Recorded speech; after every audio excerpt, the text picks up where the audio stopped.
Your time, your time, your time.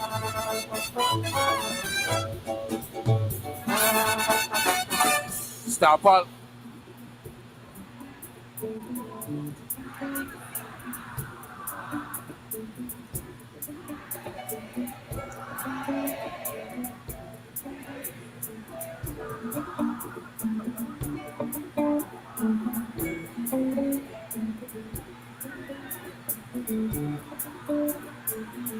Make sure the children.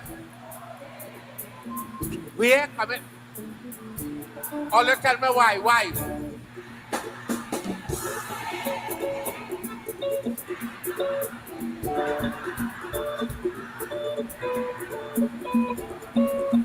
What to do? And let we do a little.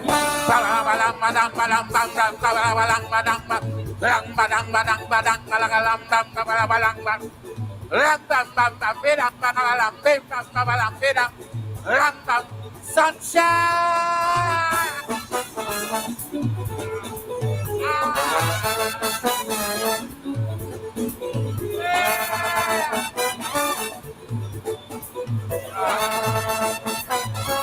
Hear what I say.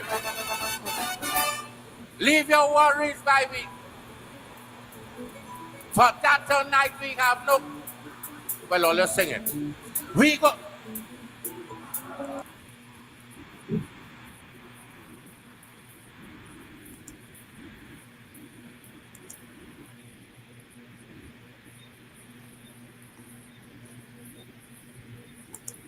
Hear what I say. Leave your worries by me. For that tonight we have no. Well, let's sing it. We go.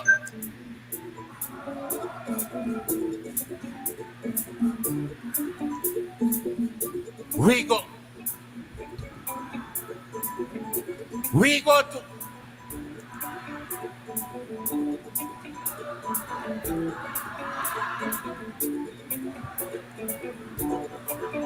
Why?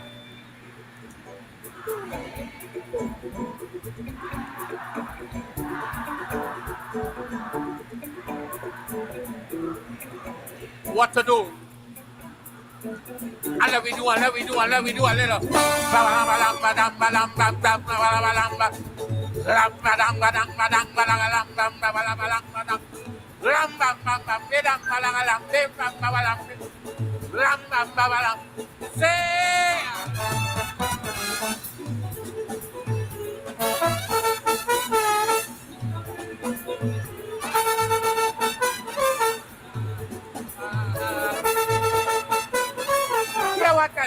Hear what I'll say. Remember when we was before we had this, and you.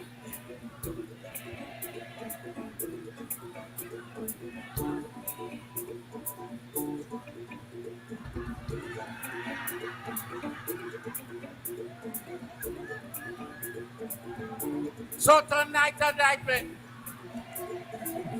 we. Why? Tonight.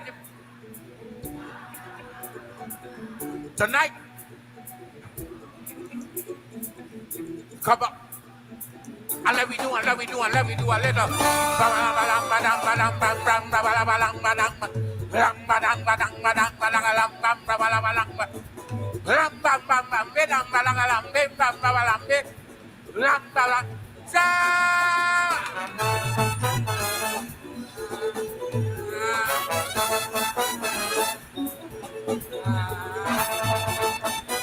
Give Sampson and the band a lovely round of applause. Come on. When my fans and them tell me They find me correct going fine. I just simply have to tell them, Brooklyn, use the driving force behind. Use the one that gives me courage. Use the one that make me great, great, great, great, great. So for that tonight, man, we come out here to celebrate. Oh, let's sing it, sing it. What?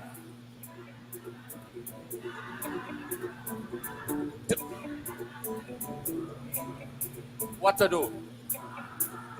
And let me do a little.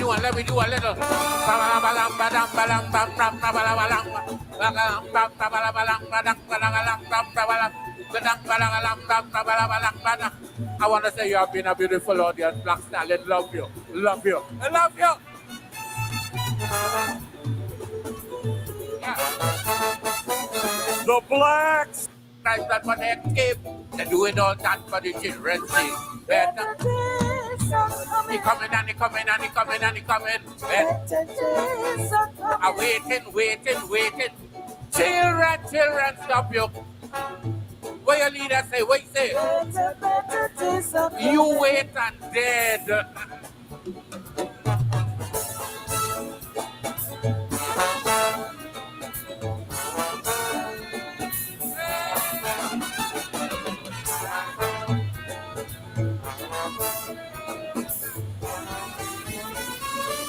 6 million for schools and 90 for bombs. 8 million for house and 60 for guns.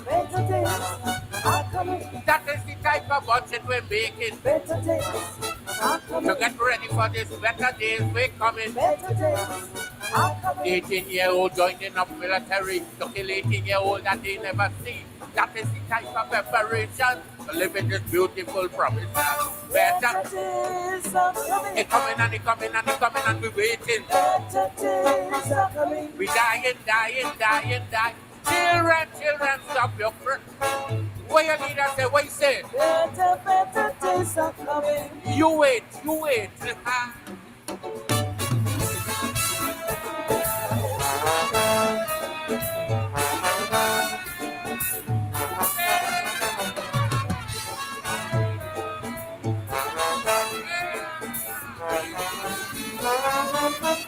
If a better world is the sole intention, better days are coming. I don't want it in words, I want it in action. Better days are coming. My son must live in fear and no madman. Better days are coming. Who can take up no bomb and cause no destruction. Better days are coming. What is not told to the old and aching would be revealed unto babes and suckling. Keep on doing you do. One day the truth go pick up with you. Better days are coming. He coming. Better days are coming. I'm waiting. Children, stop you. What your leader say? What you say? Better days are coming. Sing it one more time. Better days are coming. What? Better days are coming. I'm waiting. Children, stop your crying. What your preacher say? What you say? Better days. You wait and dead.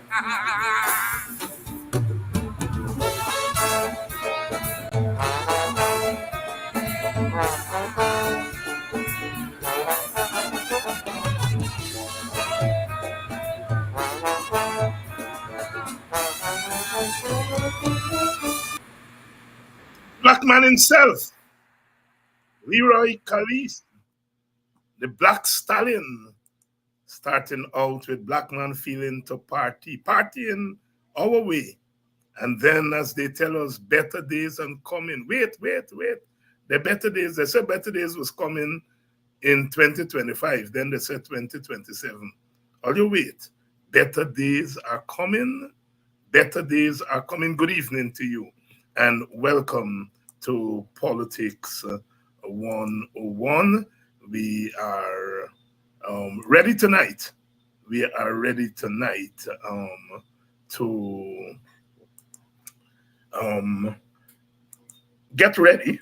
We're ready tonight to get ready. We have a big team tonight, and we are going to be discussing tonight pressing issues It's emancipation, and in another week, a week and a couple of days, we will be ready to celebrate emancipation. As you know, on this program, we usually have an emancipation fund, and we are launching that fund tonight, where we ask you to contribute to our emancipation fund. Last year, you gave very liberally, and we were able to help with the emancipation celebrations in Buxton. We were also able to contribute to Bella Drum, and we were able to contribute to Coffee 250 with their annual celebrations. Their annual symposium, the state of African Guyanese. So we are we are launching that fund tonight and asking you to contribute to our fund, and you will find out why it is even more important this year to contribute to our fund. The enemy is at the door. The enemy is at the door, and that's what we want to talk about tonight. They are trying their best. They are trying their best to disrupt our emancipation this year. They're trying their best. The government.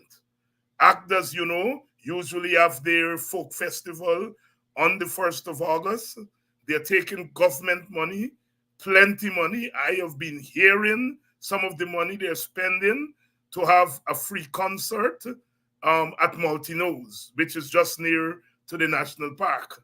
The PPP got some black people as front people to have this thing. So they're trying to sabotage Agda's celebration. We understand they're trying to do the same thing in Den Amstel. They're trying to do the same thing in Region 5. They're getting a few black people, slave catchers, send them in the community and tell them go in there and put on a big sport, so as to sabotage the real thing in our communities. Of course, when we have our emancipation activities, we have to fund them. We have to fund those activities. And so it is very important that we fund our own activities so that we can offset the expenses. One of the things I hear some black people saying, well, man, ACDA charging plenty to go in. Well, ACDA has to bring all these artists, they have to get all these things, they have to pay for it, of course. And so they need to ask people to pay to go in order to offset the activities. Now, in Buxton, we have a range of activities, starting with a church service on the 29th, and then on the 28th, sorry, and then on the 31st, we have our big Black is Beautiful concert at the Buxton Line Top, free of charge, of course. Our headline is Yoruba singers. Yoruba singers will be there this year with a lot of other artists. We will unveil them in the coming days. And then on the 1st of August, we have Big People Soiree in Buxton. And the soiree includes not just having fun, but also feeding our people. We'll have all the conky and metem and cook up rice and so on, where our people can come out and have a good time. So that's on the 1st of August. And then on the 4th of August, we have the annual EUC Guayana Symposium. That's on the 4th of August. And then on the 25th of August, we will end the month with a business expo, where we are encouraging young business people, especially who are doing creative things, to bring their products to the expo, to network and to sell and all that kind of thing. A business expo. And we're encouraging people from Buxton and the environs to come there. And that is on the 25th. We're also going to be having an essay competition for 3 categories of people. We have the primary school and secondary school and post-secondary school essay competition on emancipation, because we think education is important. We're also going to have a poetry competition in the same 3 categories: the primary school students, high school students, and post-secondary school. So we have a large lineup of activities, and of course we have got to finance those activities, and we do so with institutions. And that is why we are starting the Emancipation Fund here tonight. We cover expenses in Buxton last year, and like I said, we were able to contribute to Bellatrum. We want to do that again this year. We were able to contribute to Coffee 250, and we want to choose another community this year to contribute, depending on what contributions come in. So we are launching that the Politics 101 Emancipation Fund tonight. You know the usual thing. Here we have the Cash App handle. There we have the PayPal handle. It's on the screen. And later on, I shall put up the phone number for those of you who find Zelle the easier way to go. So we are launching that fund tonight. And you are going to, tonight as we discuss the issues, you will understand why it's important for us to finance our own activities, because the enemy is at the gate and they're trying to disrupt our activities. They take away IPADG money, the subvention that the government gives to IPADG. They are beating up on Black people. They're denying our teachers this. They're doing everything to break the spirit of Black people. And now, emancipation, when it's a time for us to get together and party, as Black Stalin said, the Black man come out to party. We to have a good time, to celebrate, to reflect, to observe, and they're trying to make a mockery of it by coming into our communities on Emancipation Day and trying to disrupt, to put our people against each other. We're going to be talking about that tonight, because you all have to help to beat back these people. So we have Brother Vincent here tonight, Brother Tacuma Ogunseye, and Brother Lincoln Lewis, who are going to be here to help us. They have already started to do some terrible things that the other one, Kwame McCoy, has launched an attack on Sister Olive Sampson, because she dared to point out what they were doing, because what they're doing is catching Black people and sending them to Black artists, offering big money to do these free concerts, free party around the place to undermine the real emancipation activity. That's what they're doing. Good evening to all of you. Those of you in Guyana and do not have the Cash App and PayPal and Zelle and so on, you have found ways to contribute. So please contact me. The number I will put on the screen shortly, so that you can make your contribution. Good evening to all of you. Good evening to the good people of Linden, who yesterday observed the anniversary, the 12th anniversary of the slaughtering of the 3 sons.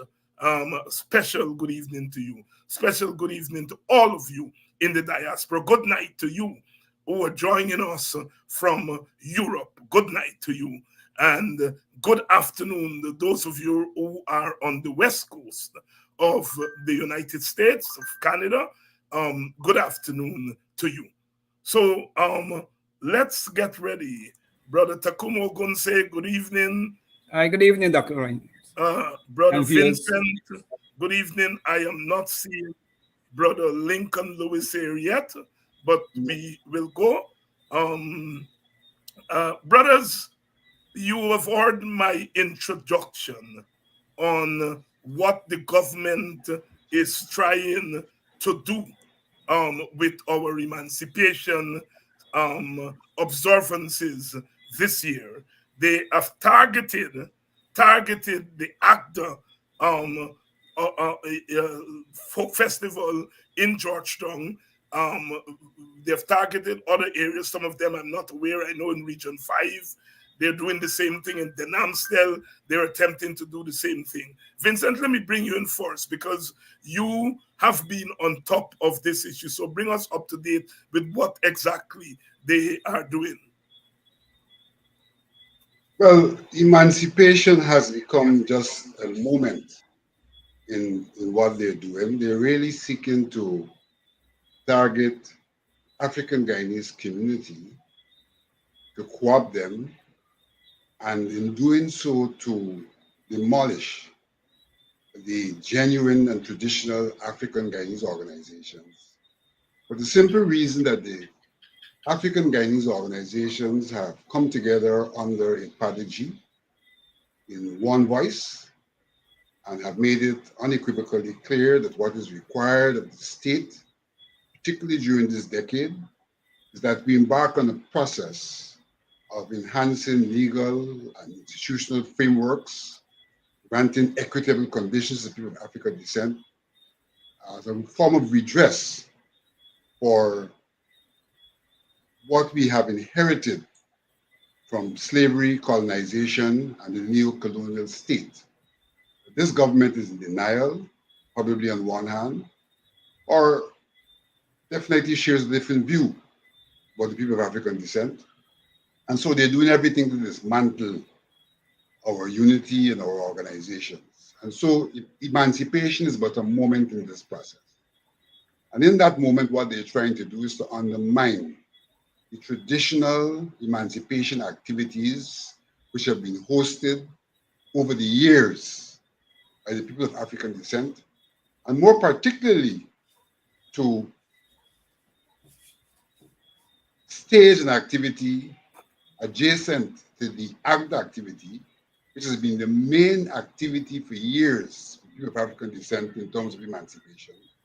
So they're now seeking to stage an alternate activity in proximity to the national park so that they can physically distract people and otherwise distract people away from the ACTA activity into this free concert that they're purportedly going to have at Martineau's. So really what is happening, it's a concerted effort on the part of the government to bring Ipadaji down.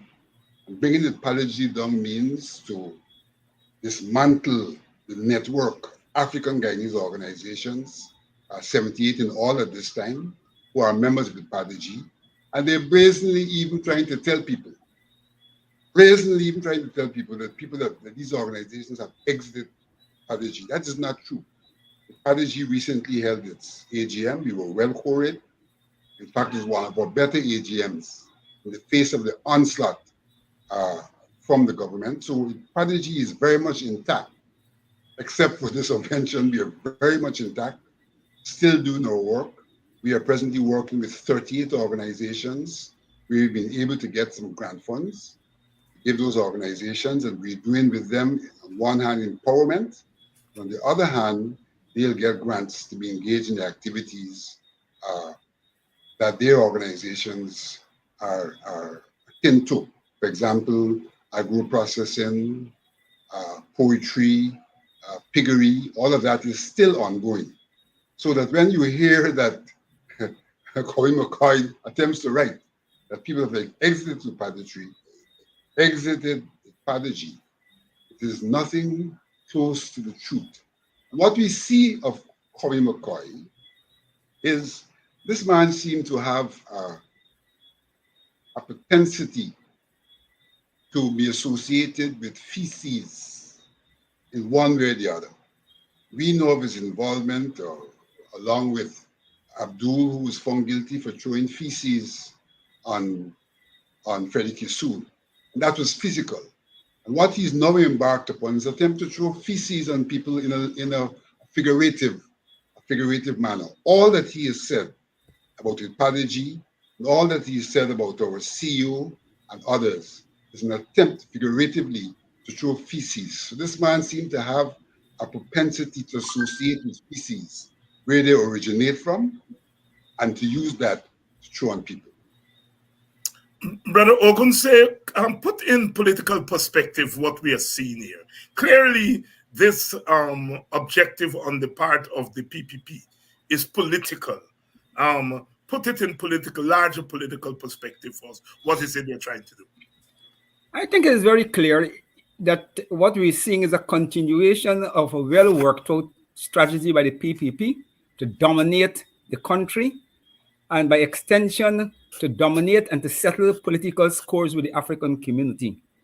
And I think they feel with the oil money, and they feel that the condition that they have African people from 92 to now, given our economic state and everything else, they think objectively, and I think they're right, objectively we are at the weakest. Politically, economically, and in terms of resistant culture. So we're very vulnerable. And I think they're coming in for the kill. I mean, I have to be frank. You know, I keep telling people at my age, I could close my eye tomorrow, they're going to say, "I put in bed." So I want to make my contribution before, you know, the ancestors decide why it's time me to come home. And I'm going to be very frank with our people. I'm saying, let anybody tell me, in the last 20 years, 2 decades, has there been any concerted analysis of the weakness of African resistance in this country? Have us bring to bear our intellectual minds at the highest level to address this question of the declining African spirit of resistance. We could find academic and other work and political work, and I want to take your program out of it because I think Politics 101 probably is the only thing that I've been really seriously dealing with some of this. But put you aside for the time being. We could find academic work on our condition, how they marginalize us. We could find work on our political problems, how the political system work against us, and all kinds of things, which are relevant things. But the African mind in Guyana have not twist to address this critical question, the state of African resistance. And as a person who have been studying our history and things, I know what is happening here is classical behavior that all oppressors from time immemorial implement to dominate and to oppress the people. You start by recruiting the own, empower them, and use them against the own. And it becomes the most difficult thing for the oppressed. If they come in with their own, it becomes almost easy for you to recognize what's happening and develop the appropriate response to push them back.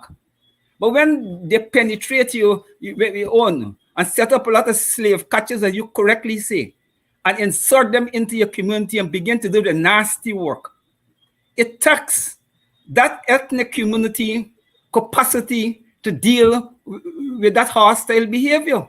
And it requires a serious, analysis by your leadership at the highest level to define the condition and to develop an appropriate response to push it back, or else it's going to get worse. And with eye on the corruption, I'm telling you, we got a small window. And I'm saying this not because I like to be on the extreme side of things, or I like to talk about these things. I don't know if anybody could show me any moment in history, any part of the world, where people are faced with oppression and domination, and they resolve it outside resistance. I will back off. I know nothing. I know of nowhere. And I know when I study the history of our country from slavery to now, every social and constitutional advancement we made in this country, we made it associated with resistance. We analyze the situation, then we decide to put resistance activities of one form or the other, whether it's trade unions, we build political parties, whether we demonstrate, whether we strike, whether we picket, whatever. We have to back it up with political activity, resistance activity, and the colonial power, make the compromise. Now we deal with internal oppression. It's the same thing. These are basic logical human history. And to the extent that we don't resist and find the appropriate points of resistance, we're going to be complaining all the time. Brother Tacuma Ogunseye here, putting in larger perspective the attempt by the PPP to come into our communities and in this emancipation. Brother Lincoln Lewis is having some technical difficulties. I hope he sorts it out. But Ogun, let me stay with you. And because it gives you a chance to explain what is it you mean when you talk about resistance. How can we use this emancipation observations as a form of resistance, as a form of African resistance? No, I don't believe that just find the appropriate response, piecemeal. There's things that we could do now. For instance, I would say that the African community have to recognize what the government is doing. Let me reduce it now to the Agro Emancipation Festival. The Emancipation Festival, is the most one of the single significant cultural activity of African people on Emancipation Month, on the 1st of August. We have to guarantee that what they're trying to succeed, that our people attend the festival and boycott the activity, and the activity must be like a damn scribble. You can't stop everybody from going, but relative to the emancipation thing, any objective witness should be able to say it was a flop. So that is the immediate response I think we will have for the African Emancipation Festival on the 1st of August. The similar approach to all the other activities where they're trying to promote, comparative alternative activities. But I think the problem we face can't be handled piecemeal. Yes, we quite understand that, but we have taken into consideration your larger thing, and you've said boycott is one of the ways that we can do. Let me see. Lincoln Lewis is on his video, seems to have some. Brother Lincoln, are you hearing me? I'm hearing you. Oh, okay. You had a letter in today's papers, in the Stabrook News and the Kaitro News, in which you attacked this problem, and you spoke about the way in which the PPP is trying to use these observances to continue to dominate African people. Would you like to expand on the points you made? Well, not would you like, I'm asking you to expand on the points you made in that letter that appeared in 2 sections of the media today. Let me thanks for inviting me in the first instance, David. Brothers and sisters, let me say to you that what is interesting about what the government does is that they have embarked over the years on a program in which they have said, you will elect your leaders, but we will manage you. We will put people to manage you. In the specific case of what is taking place right now with the emancipation, is that over the years, when this government came to power in 1992, there are 2 events that they attacked. They attacked Mashramani, which is a very important element in the celebration of the Republican status, and they attacked emancipation. They decided that they are going to close those 2 things up. The opposition at the time, led by Desmond Hoyt, challenged the issue of the Mashramani, and they put people on the road on that day. They said they are going to go there and be part of the Mashramani float arrangement. They had seen Mashramani, in fact. In fact, it was said by one minister that Mashramani was for one ethnic group, it's for Black people. So they intended to stop it.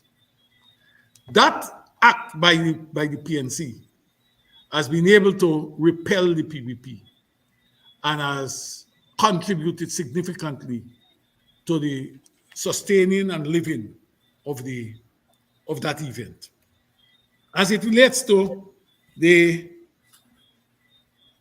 Emancipation, AGDA filled the breach. The African leaders in the society who were members of AGDA took the lead and to have Mashramani, have emancipation celebrated. Not with what the government over time has done is that they have moved to take total control of Mashramani. They want to say who they set the rules, and they say who must participate. They put rules that they can seek to keep you out from it. Now they're with Mashramani, with emancipation. We have had over the years the African organizations doing their own thing or seeking to empower in various forms, culturally, economically, or what have you, the African community. The PPP is not comfortable with that. What they have done, we have seen they have formed this organization, Association of People of Development African, so AAPDA. APAD. Okay. APAD, yeah. Let me tell you what. This organization was set up to undermine epadagy. They have not stopped. They have been able to do a number of things to epadagy, which is an organization, an African organization, which is seen as one of the premier African organizations in this country. They have done that, and they are not satisfied. The government is now financing them to undermine the one event, a one-day event that is being done by AGDA. They are now moving to say that's what they're going to do. I have listened to the arguments by one of the representatives who said that last year they had to pay money for boot and the money is too much and so on. What is instructive? Did they ever met with AGDA to find out the reason why they had to pay this money? And even if you want to help in negotiating the price, renegotiating the prices of seeing where we can get, AGDA can get money to sustain this thing. They never did that. So it's only one conclusion I have. The conclusion is that they are doing the master's bidding. They are doing the bidding of the PPP government, which is divide and rule, divide to conquer. It is not surprising, but I hope that these people have stopped to think that what they're doing is undermining the struggles of our forebears. Those men and women who have fought against the abominable system of slavery. If those men and women did not fight, many of us would have born today in slavery. I hope that they have taken note of it. Brother Lincoln Lewis here with his opening salvos. Brother Vincent. Let me just clarify one thing that Lincoln made quickly. I mean, as a person who is associated with AGDA, and AGDA put out a statement on this matter and they claim that African organizations got to pay a lot of money to participate. It has always been AGDA policy from the starting. We don't charge African groups, okay, for any stall or any part of the park that they occupy. Once they identify themselves, we could identify them as African groups. Who pay for space are the commercial vendors, whether the African Indians, Portuguese, whoever thing. Right? So we clear. So there's nobody could produce any real evidence, any legitimate African organization from the time the festival starts to say we ask them to pay for have a presence in the Emancipation Festival. That's blasphemy. Thank you very much for that clarification there. Brother Vincent, Ogun has said that we should call for a boycott? Where do you stand on that? And are there other practical things we can do to beat back these people? Certainly, it's only natural that if they are doing this in an attempt to crumble the genuine organizations and what they are doing, then the response has to be to boycott, because that's the only way in which effectively they will fail in what they're doing. If they get numbers into the place, then they will start to masquerade as if they are the ones who are mobilizing and representing African Guyanese interests. We know exactly that they're not doing that. And so what they'll be doing is pushing back on the African Guyanese organizations that seek to represent African Guyanese interests. And this is why IPADG is being targeted, because IPADG has mobilized the African Guyanese organizations. We've tried to be involved in raising consciousness. We've tried to be involved in empowerment. And they see this as building a network, a unity and a strength of the community against which they must push back. And so even as they have embarked upon an activity to bring Agnes' activity to its knees, we noticed that in the recent excursion of Koi McCoy, he's specifically attacking, in addition to Agda, IPADG, because they see IPADG as that body which now seeks to continue to pull together all the organizations, and Agda is a member of IPADG, all the organizations, the people of African descent. And notwithstanding what Kwame said, that we are on the decline, everybody knows now that we've been able, on the international level, to keep the fire going, burning, to keep the heat on, and we have seen what response they've had at that level. I think they made the assumption that if they stop our subvention, that we become silent. And they were surprised that we were able to still attend the various fora of the United Nations and to internationalize what they're doing. And as a consequence of that, a lot of pressure is being brought to bear on them. And a lot of people do not understand. You see Jagdi out there these days talking what they're doing about corruption and all of that. All of the things that he is saying, not necessarily doing, is a response to them being called to boards and now attempting to show that the things they are being accused of are not real. But really, he's responding to the pressure which is being brought, though to a large extent, that pressure is being brought to bear by external forces. And they're now responding and trying to appease those forces by suggesting that they're doing things to curb corruption and all of that. But even as they do that, they're trying to maintain the stranglehold in society at large and to break up the network of African Guyanese organizations and not to pay attention to the real issue of the decade, which is not about giving people handouts. The real issue about the decade is how do you introduce history into our schools so that people of African descent gain the kind of recognition and others recognize them?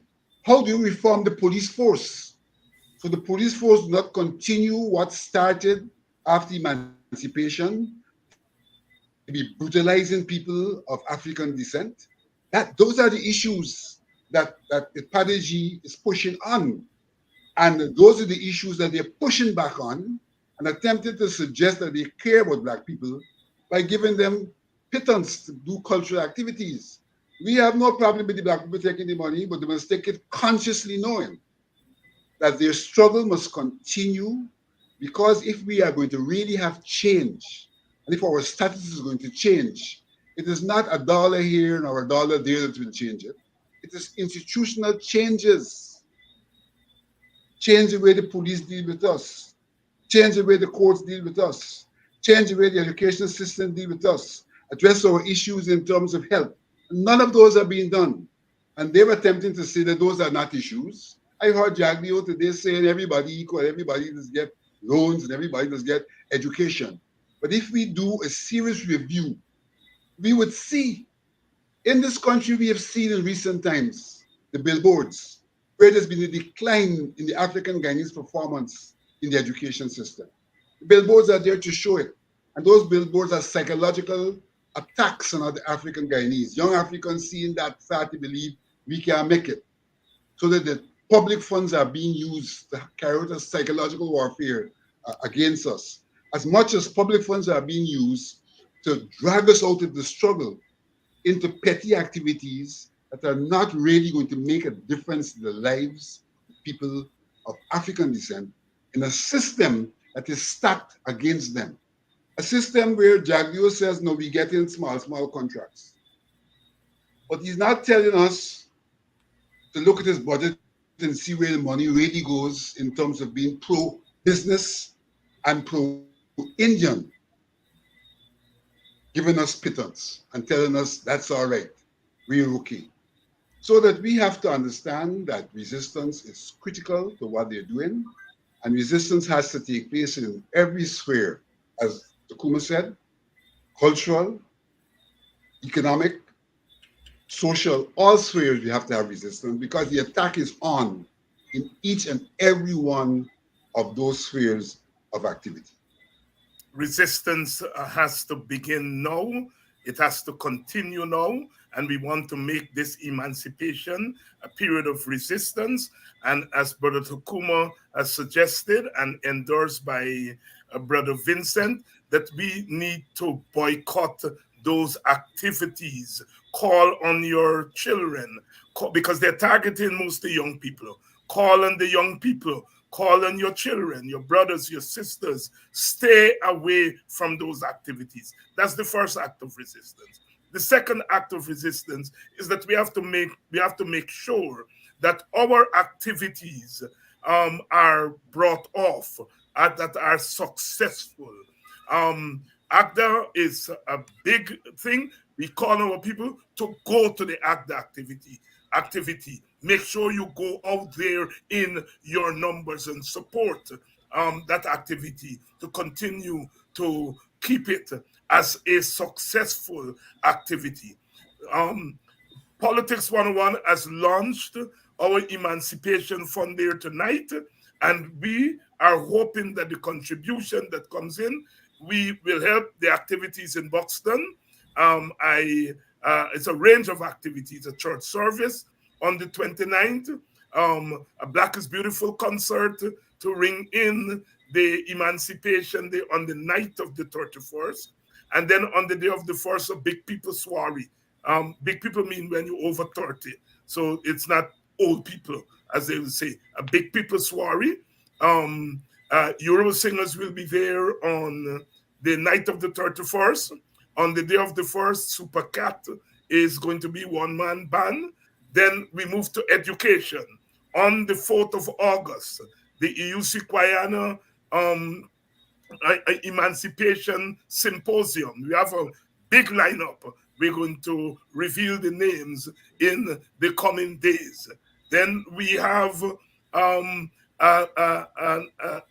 business expo on the 25th of August. In addition to that, we have an essay competition for children at primary school, secondary school, and post-secondary. We also have a poetry competition. So we'll be giving prizes to the participants, and so we have to finance those activities. This year, we hope to finance the activities or help to finance the activities in Buxton with your contribution. Belladrum, which we did last year. This year, we're adding Denamstel. Denamstel has an activity there that Sister Rhonda Lane has been spearheading. We intend to help with that activity with your contribution. So Buxton, Belladrum, Denamstel, and the Coffee 250, which holds its annual State of the African Condition Symposium. So we're asking that you contribute to the fund. The information is on the screen. Some of you have already. Let's say Yonet, thank you for your contribution. Ingrid V, thank you for your contribution. Ozia, thank you for your contribution. brother. So please go to the Cash App, go to the PayPal, and the Zelle information is being scrolled at the bottom of the screen. The information is there, the Cash App handle, the PayPal handle, and the Zelle information at the bottom of the screen.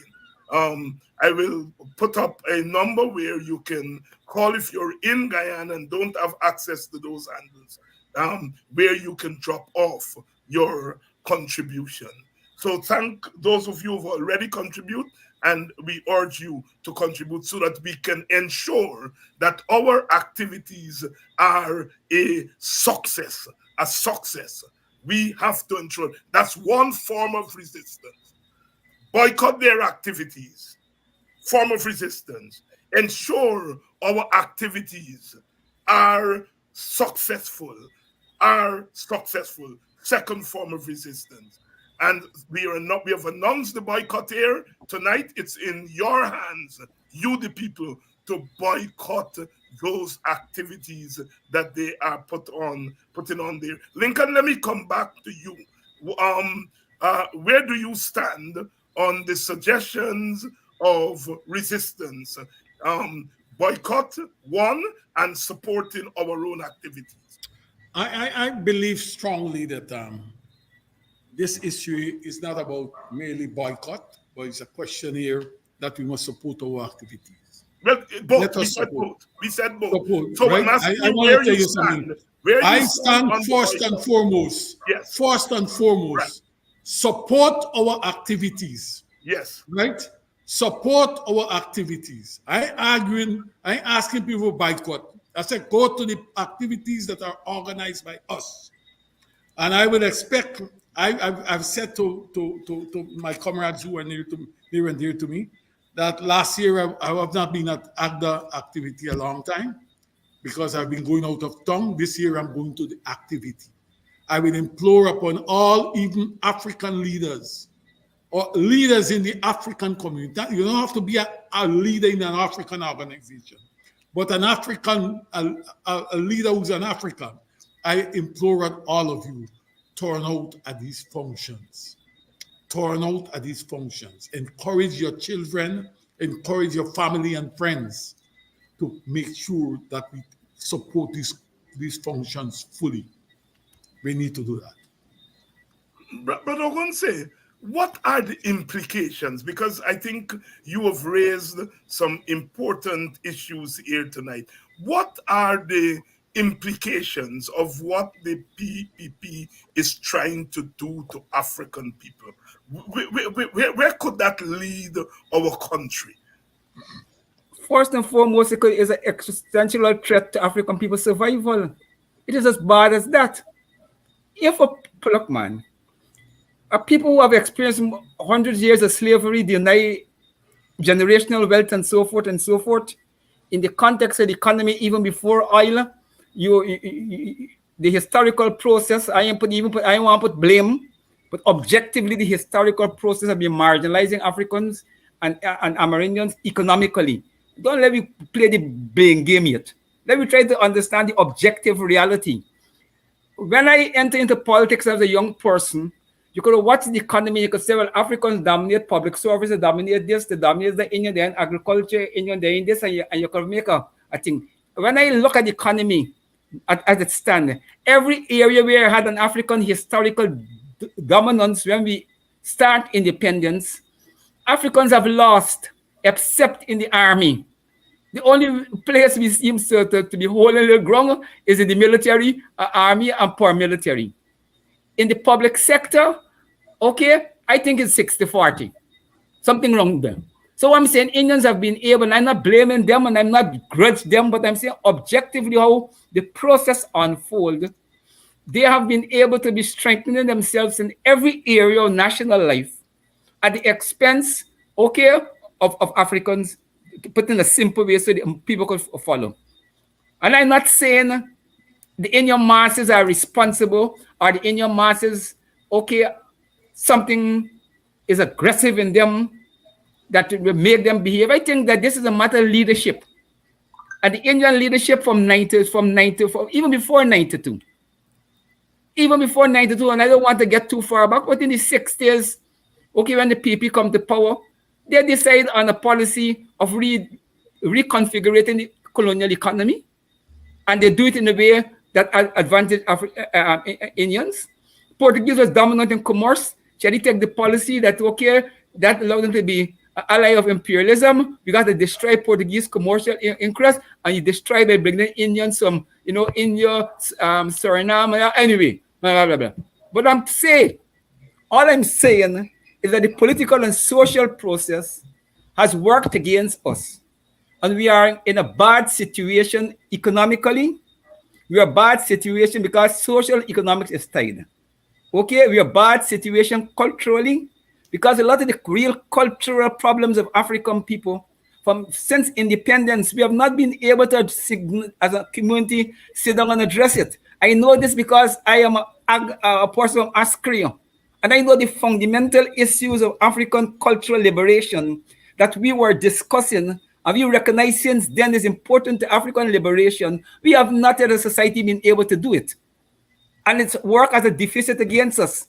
And I'm at a point that even if you equalize all the indicators in the economy, economically, politically, everything, with African cultural deficiency, where we were stripped of our identity and our cultural sense of the world and thing, we can't compete. We're going to be outmaneuvered. We don't have the cultural cement in our head, okay, to compete. Make everything else equal, and you can see what happened to Africans.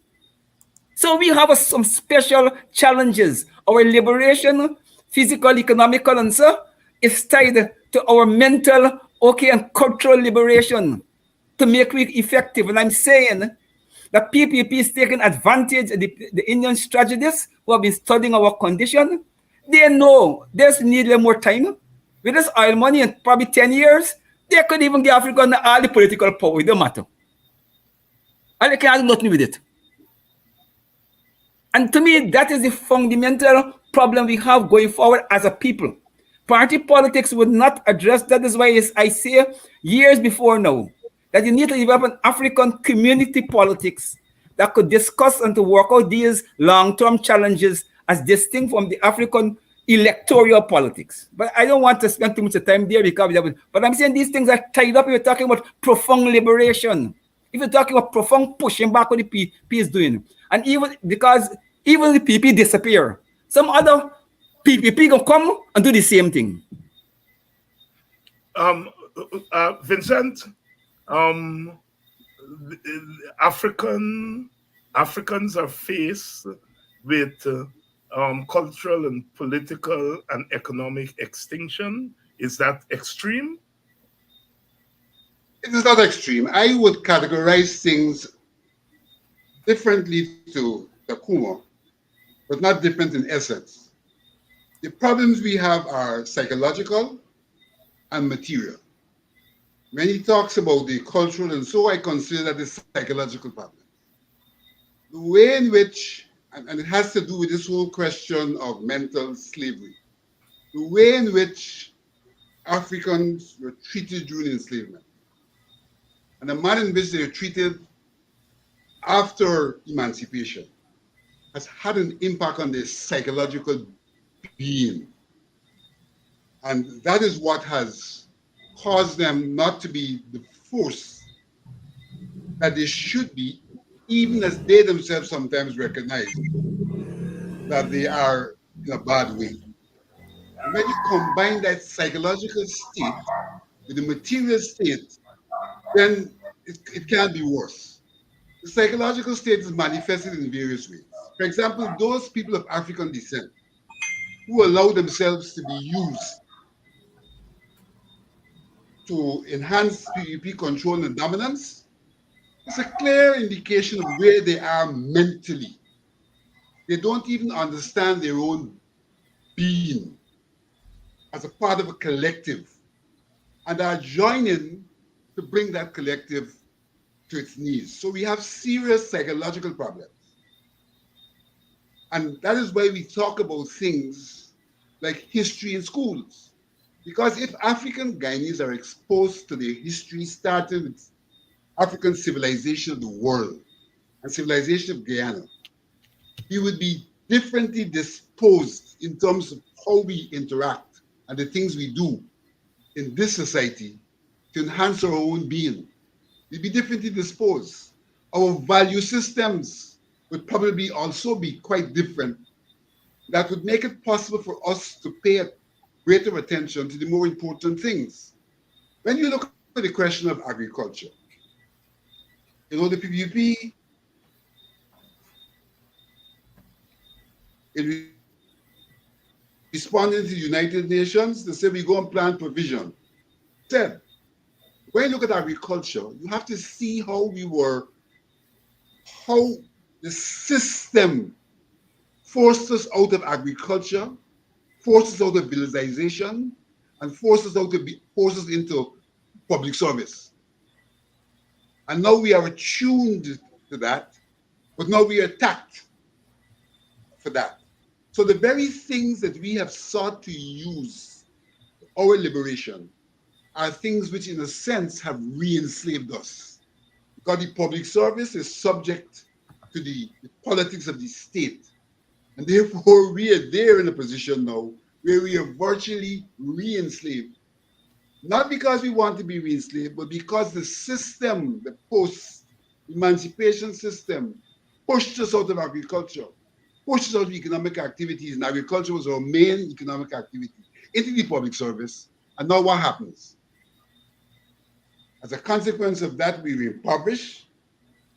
And at the same time, we are identified as hogging the public service and therefore discriminating against others. So it's a minus situation we are in every aspect. And so we have to overcome the struggle from a psychological perspective and from an economic perspective. And that covers everything else, social and cultural and every other aspect. And so you have even our Black brothers and sisters, like the Minister of Labor, responsible for where they are because of how they behave. And he's unable to understand the historiography of where we're at and the fact that there is the need for struggle rather than accepting where we're at, as he seems to suggest we should do, accept where we're at, own people who are pushing the envelope in terms of saying where you're at is fact. The world at large, the United Nations, has recognized and said specifically that we are in a situation where racial discrimination, xenophobia, and the related elements of xenophobia are affecting us today. And therefore, things have to be done. And they have specified the things that have to be done are institutional. The way our organizations, the way the government operates, is stacked against the people of African descent, whether it's the prison system, whether it's the police system, whether now is the employment system, they're all stacked against us. The economic system, access to funding, economic activities, all stacked against us. And those are the things that have to be addressed. Given our people in some organization, some funds to have a concert and to have some cultural show, and some funds to get involved in economic activities that are disadvantageous to us. When you hear about monies being shared out, for example, for aquatic in this country, go and see where the monies are geographically. And so their economic being is being enhanced. And that's not our problem. Our problem is that the state is discriminating against us in that process. And that we have to understand, to be conscious of where we're at, and therefore to take up the struggle to reverse the situation. And that is what the decade is about. That is what Ipadaji is about. And that is why Ipadaji become a major enemy of the state. We never took on the state in any open manner. We were quietly doing our work. We went to the UN, we made disclosure, and they came against us, accusing us of all sorts of balderdash. You know, they said that we are a cabal who get this $1 billion over 5 years. We had employees. They've put those employees on the breadline, but they haven't affected those of us who are in the leadership of the party. We're still there. Without the money they say we used to have, we're still there and we'll continue to be there because the struggle is essential and necessary, as Brother Tacuma has indicated. And so what's important now is for our people to be conscious and to understand what we're up against so that we can have a united approach to push back and overcome what we're up against.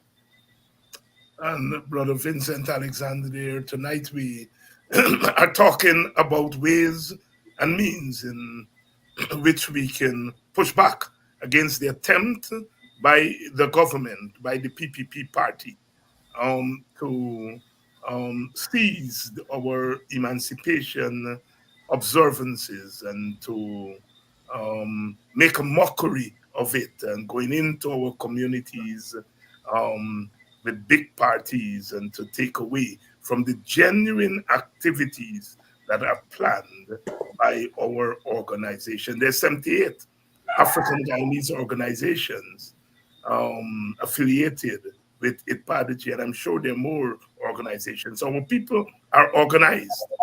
But the Tacumas raised the question here that organization has to be done within the context of resistance, fighting back against what is being done to us. We have launched our Emancipation Fund there in Politics 101. Some of you are saying the writing is too small on the screen.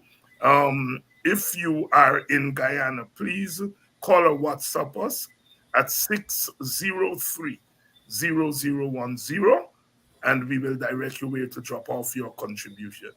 For those of you who would like to contribute via Zelle and you can't read the fine handwriting, I understand because I can't read it without me glasses. The number is 602-920-0120, 602-920-0120. That's the Zelle number. And if you're in Guyana, you can contact us at 603-0010. And as we said, last year we contributed to Buxton, Belladrum, and Coffee 250. This year we're expanding it to include the observances in Den Amstel. So please make your contribution to the fund so that we can use that as part of our resistance, which is to ensure. I have to thank, I think a contribution just came in here, Sister Yvonne, who just made a contribution. Thank you very much, Sister. Ozia, Ingrid, and Yonette kicked us off. So thank you all for your contribution. And I'm sure the people in those communities would be very glad for your contribution. Brother Lincoln, let me come back to you because both Tacuma and Before Vincent, you go to Lincoln, yes, go right ahead. before you go to Lincoln, could you allow me just to elaborate on this? Yes, sure. There is the argument by the man who likes to deal with messy stuff that people are exiting in Padaji. Let me debunk that. Our membership has not declined. But what they've done is this. Wherever they have a small group of African Guyanese in a community, they are now labeling those people as an African Guyanese organization. That's what they're doing. So it's not a case where organizations have left it Padaji and are now clinging to the government.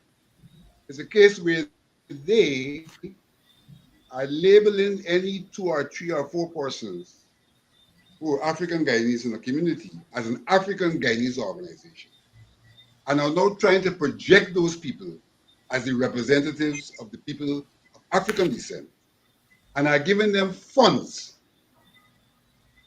to do activities to attract the attention of the wider African Guyanese community. And so we see, for example, APAD, which Kwame said has left IPADG, was never part of IPADG. APAD was formed the year before the last to compete with IPADG. So it's not a case of somebody leaving IPADG. It's a case where these front organizations, the PPP has been known for front organizations from time immemorial, not only in the struggle with people of African descent, in the overall struggle. They've been known for using front organizations. I have the experience in the 70s. And I think Tacuma could attest to this. I think he saw it up front, where when we had to go to a festival in Cuba, they created sort of something organizations. All of them had one address and one set of people to go to that festival, when the people of African descent had genuine organizations. And so that is what they do.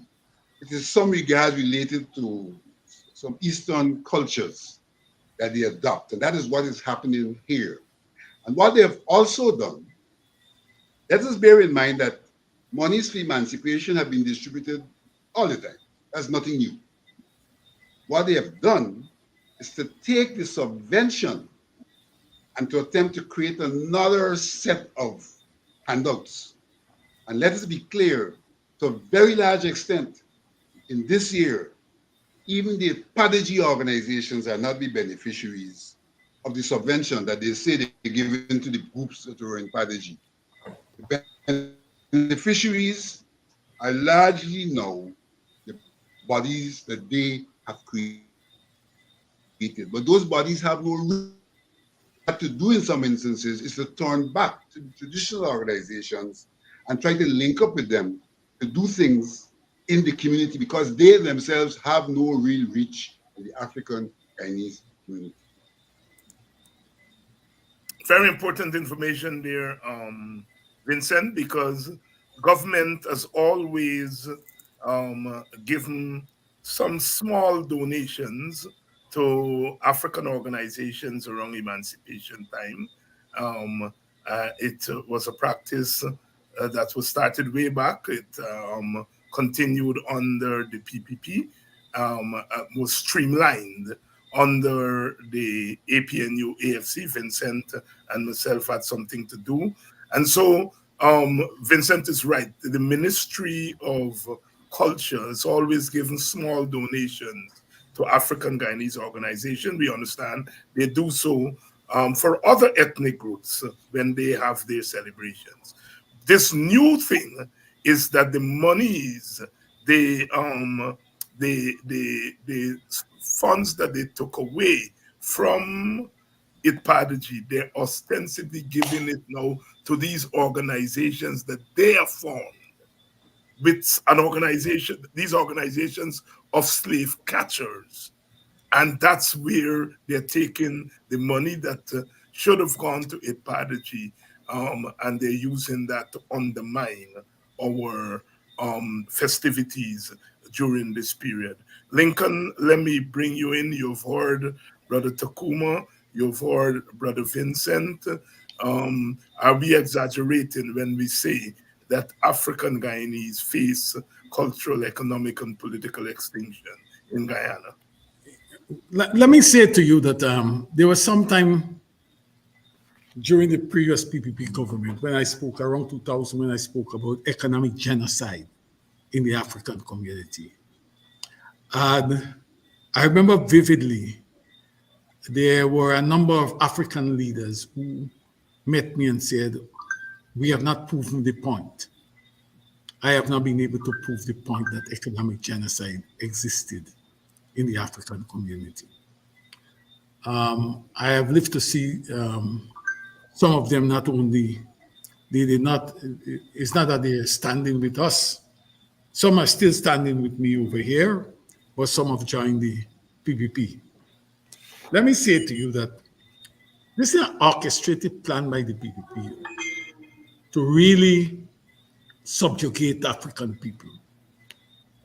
And the faster we come to realize that, it will be better for us as a people. Let me give you something that I saw recently. It was when the US congressman was here. He went to Moko. And after Moko, he went to around Charleston, Albion area.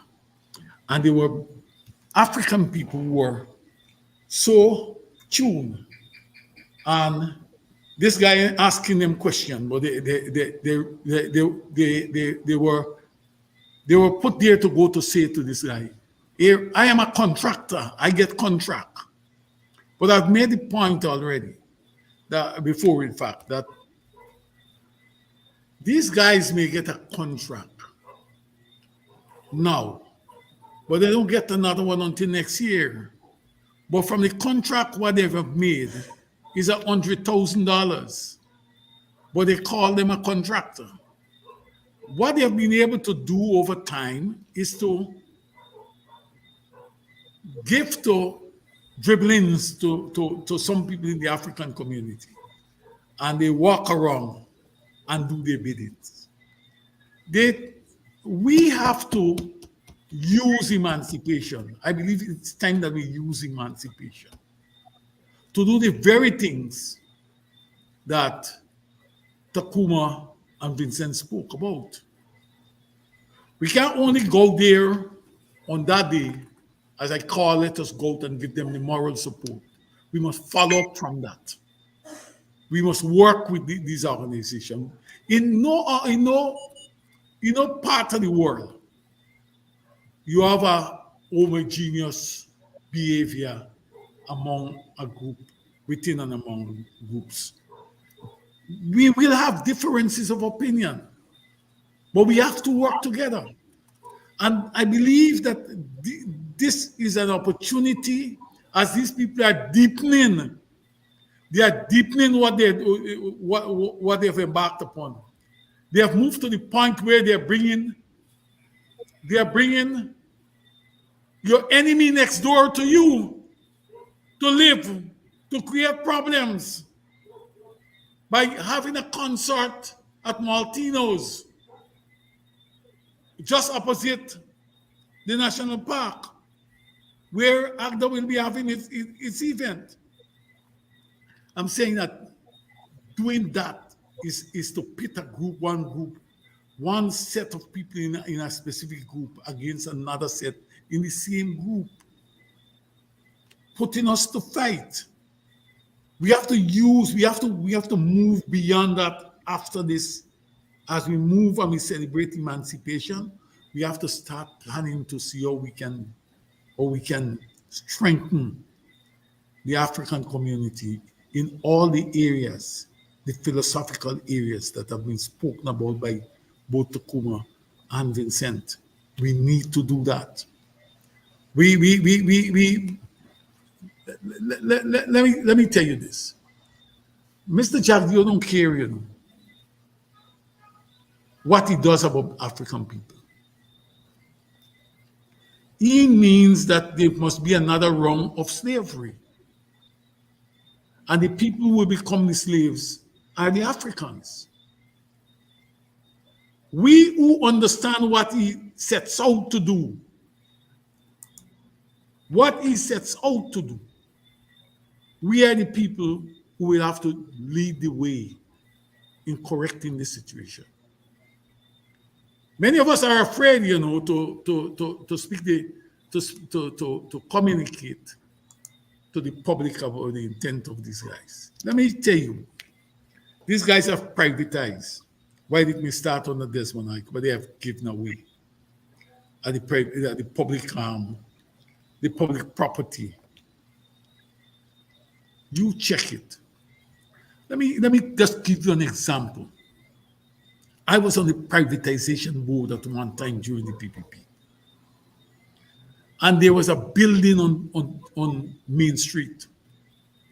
The principle is that the building goes, the person who get access to buy the building would have been the highest bidder. In that specific case, the highest bidder was BK Tiwari International. BK International. They withdrew that bid after it was done. The principle is that it goes to the next highest bidder. You know what they did? The next highest bidder was Solomon. Solomon. They brought it back to the privatization board to re-advertise it. I stood up against it. And said, this principle is that this person got to have it. And he had to go to Solomon. And you know what happened? They just bring the privatization board life to an end. And they move me off and they bring somebody else from the trade union. I'm saying to you, I use that as an example to tell you how organized these guys are. And how they intend to keep the African man in subjugation. While we can discuss it here, David, Vincent, Ogunseye, while we can discuss them here, we have to move these words into action.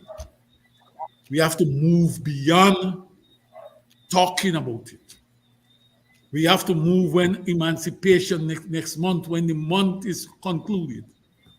We must be able to sit down and look at how we are going to empower those communities out there. They are not going to do it for us.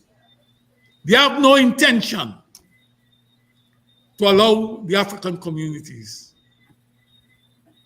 to be strong and economically viable. To be strong. We have to do it for ourselves. Let's start with it.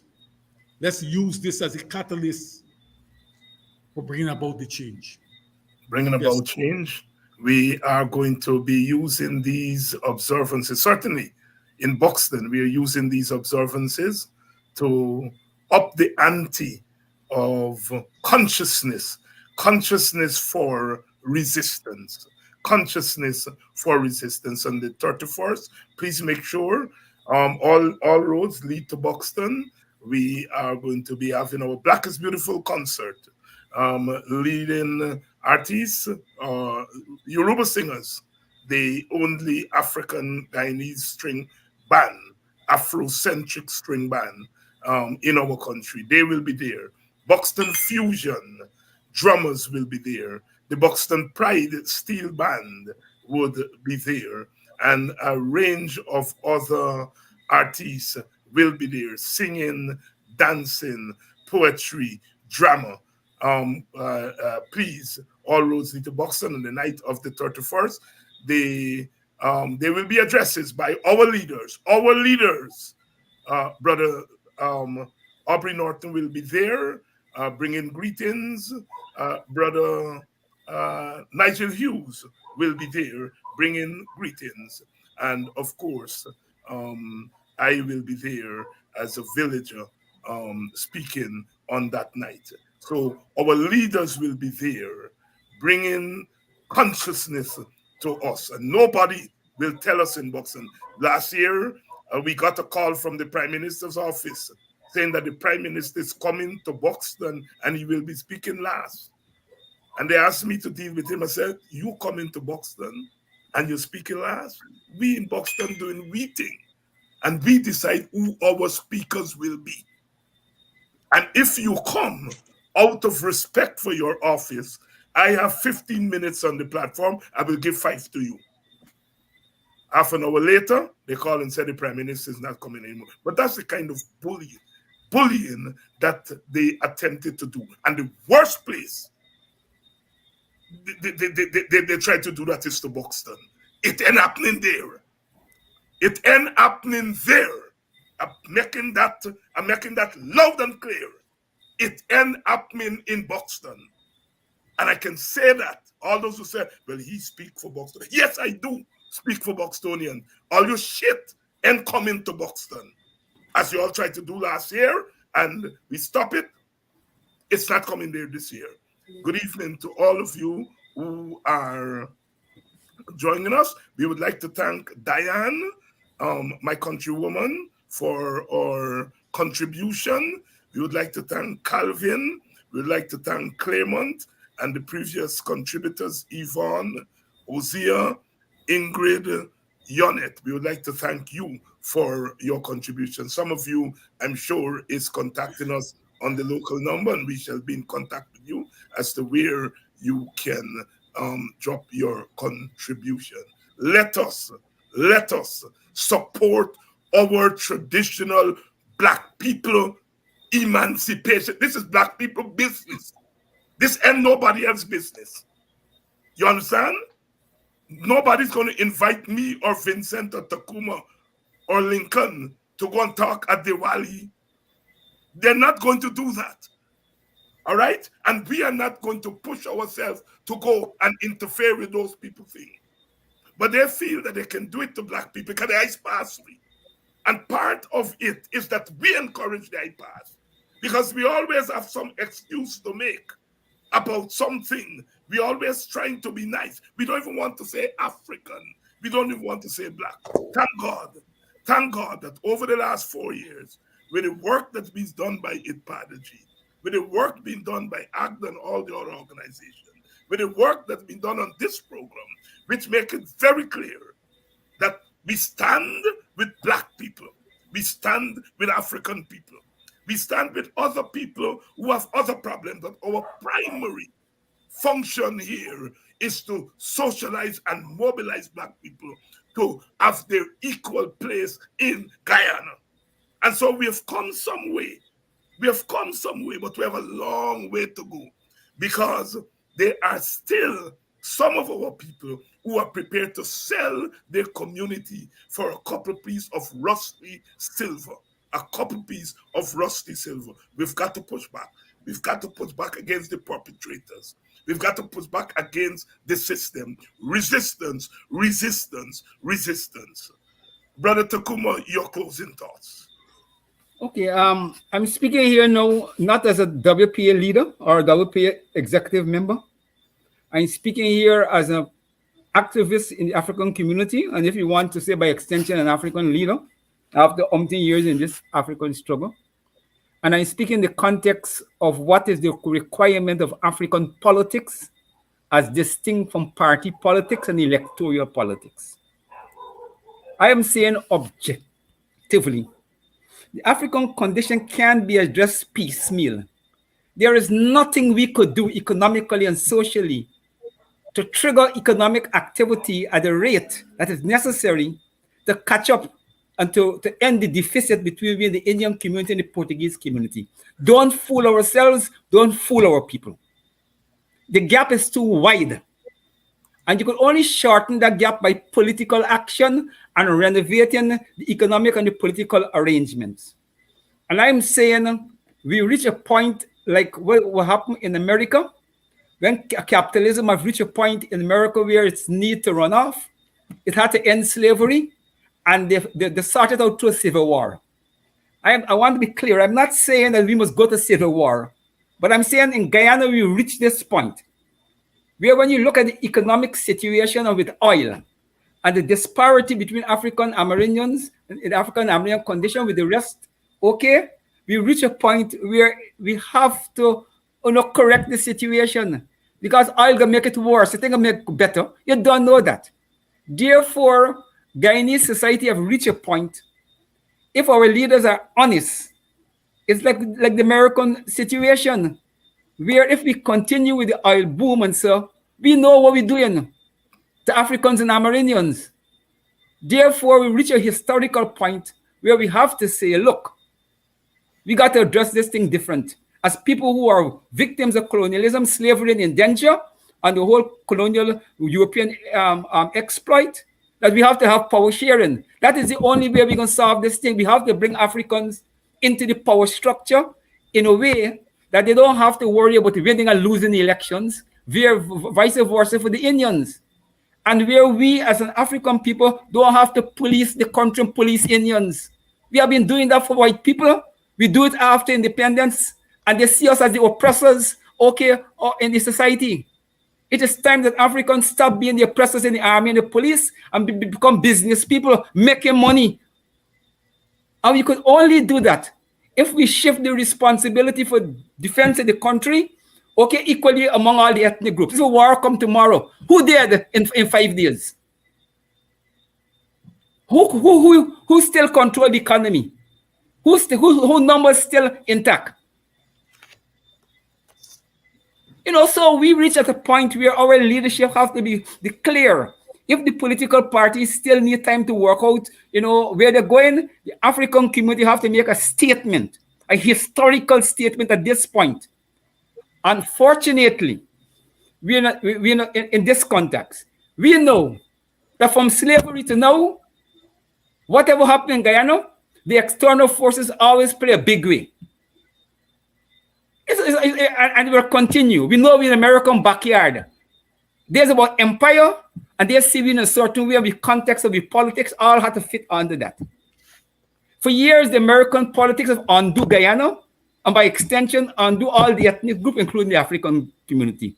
They get in the Cold War, antagonism, and all kinds of things, blah, blah, blah, blah.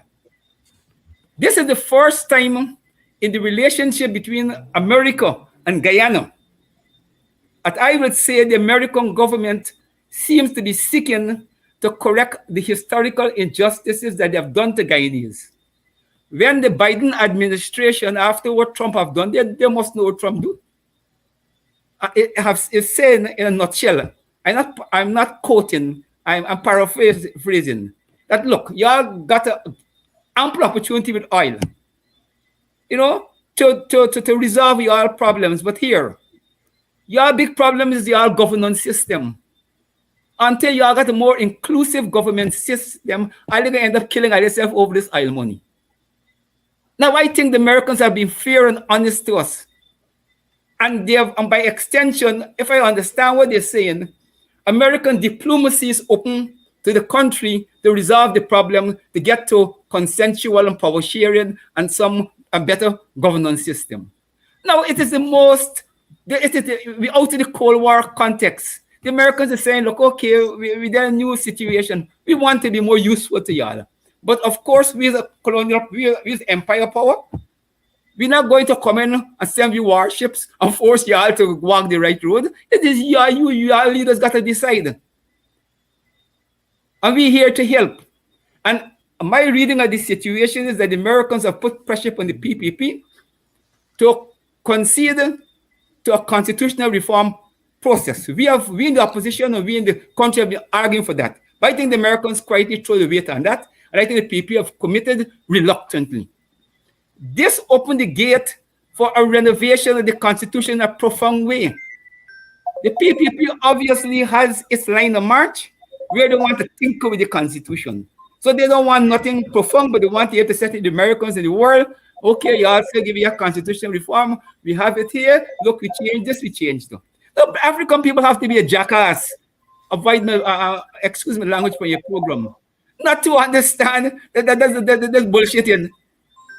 And we have to say this opened the process for a revisiting of the post-colonial governance structure in the country.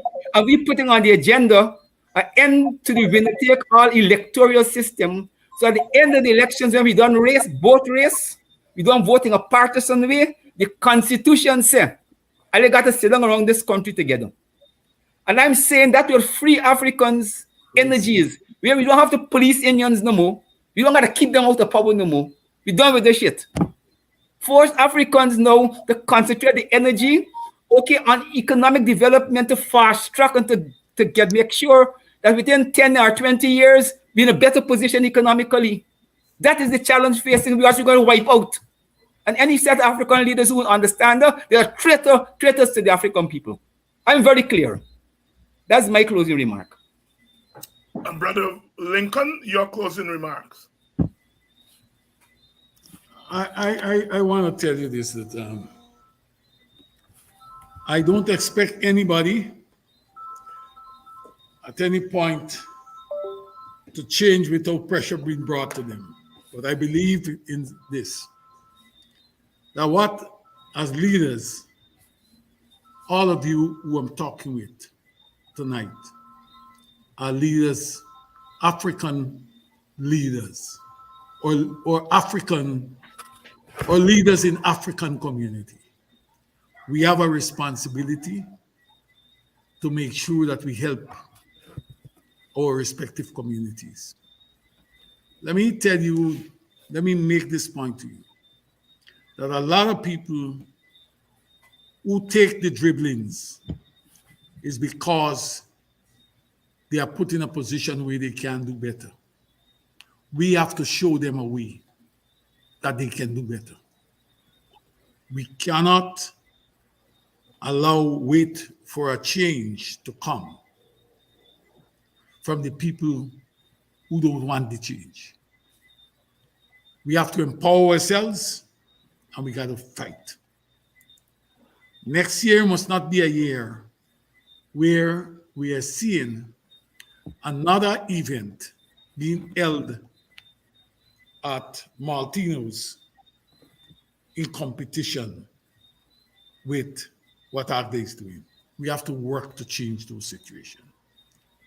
I want to call on all our African brothers and sisters that what you should do is to, on the 1st of August, you should turn up and support Agda event at the National Park. That is what it is. Do not allow those men and women who are given trinkets to lead you and take you away from where you ought to be, and more so to help you in helping them to fight against what our ancestors, our forebears fought for. We have a rich history. We have to protect it. We have to allow our children to stand there, to remember that they're standing on strong shoulders, and life got to be better for all of us. Can't do different. Thank you, my brother. Thank you very much, Brother Lincoln. And Vincent, your closing thoughts. I think where we're at represents but a moment in the struggle.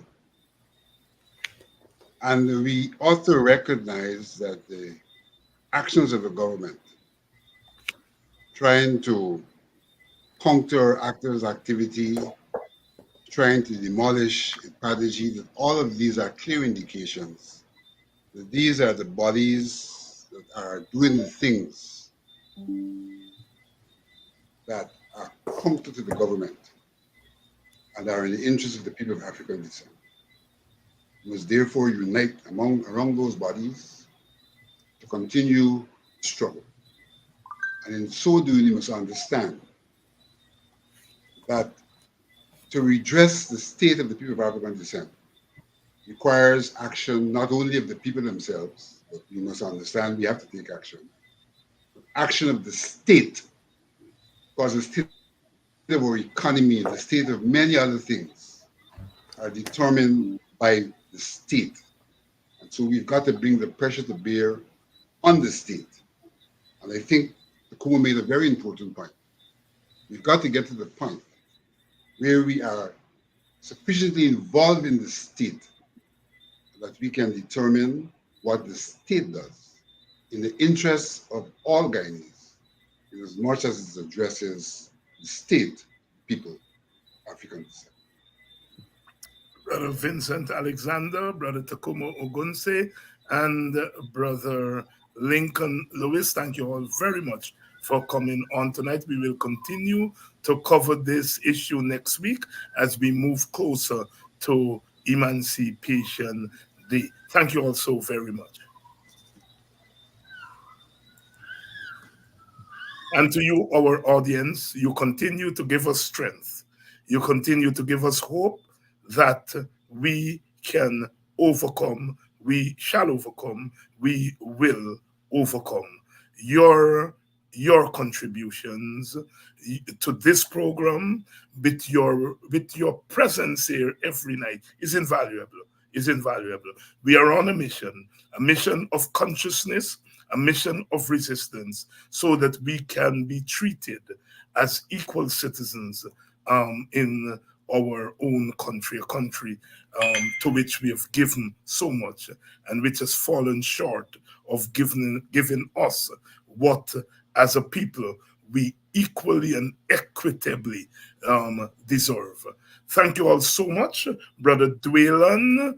Thank you for your contribution. Sister Natalie, thank you for your contribution. And all the others who contributed tonight, Diane, Calvin, Clement, Yvonne, Ozia, Ingrid, Ionet, who launched us off tonight. Thank you all for your contribution to our Emancipation Fund.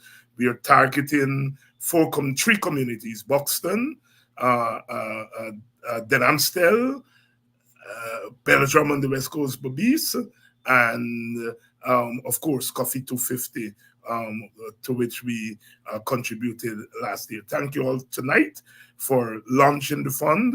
As we say, we have to support our activities, the genuine activities. Please support them. And by doing so, you would be boycotting. Don't go to those things. Tell your young people, stay away from there. If you go there, you're really going there to dance on the blood of Quindon Bacchus, dance on the blood of those three brothers at Linden. You're going there to dance on the blood of the brother from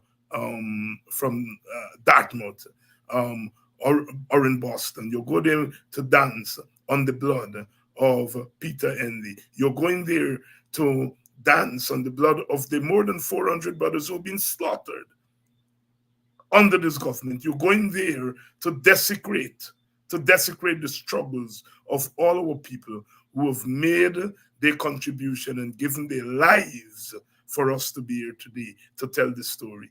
We are good people. As the old people say, Congo nation, a high nation, picnic. High nation. Congo nation, a high nation. No, they didn't say better nation. No, they didn't say superior nation. They say Congo, a high nation, picnic. Are you listening to me? Congo, a high nation. We are a people of dignity. We came here with our dignity. Over the 400 years on the plantation, we didn't lose our dignity. They continued after then for another 150 years of colonialism. We did not lose our dignity, and we cannot afford to lose it now. Our dignity matters. Our humanity matters. Let us continue to stay strong, stay strong, stay strong. Only we can free ourselves from the scars of bondage that are being visited on us. And to our brothers and sisters of other ethnic groups who stand with us, we say thank you. Thank you for the support. Thank you for giving us the encouragement that we know we will have to lead our children out of bondage. Let my people go. Tell old Pharaoh, let my people go. If you don't let my people go, then we are going to be forced to let ourselves go.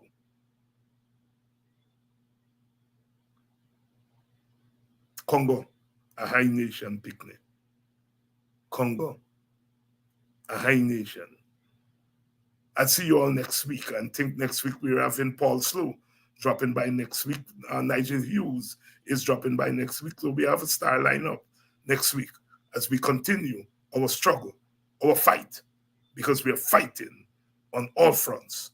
We are fighting on all fronts, and we are building that culture of resistance, putting you in fighting mood, because power concedes nothing without a demand. Power concedes nothing without a demand, and we have to demand. We're not begging for anything in this country. We didn't beg to come here. And we're not begging for anything in Ghana. We are demanding it. We are demanding it. And those who want to call us all kinds of names and to threaten us, we are standing strong. Because we are black and beautiful. Black and beautiful. who don't like it, they know what to do with it. Because as I say, when they take race off the table, I put in it back. When they take race off the table, we put in it back. Because in taking race off the table, they want to hide what they're doing to black people, but they shall not succeed. They shall not succeed. Not in this country, in this time.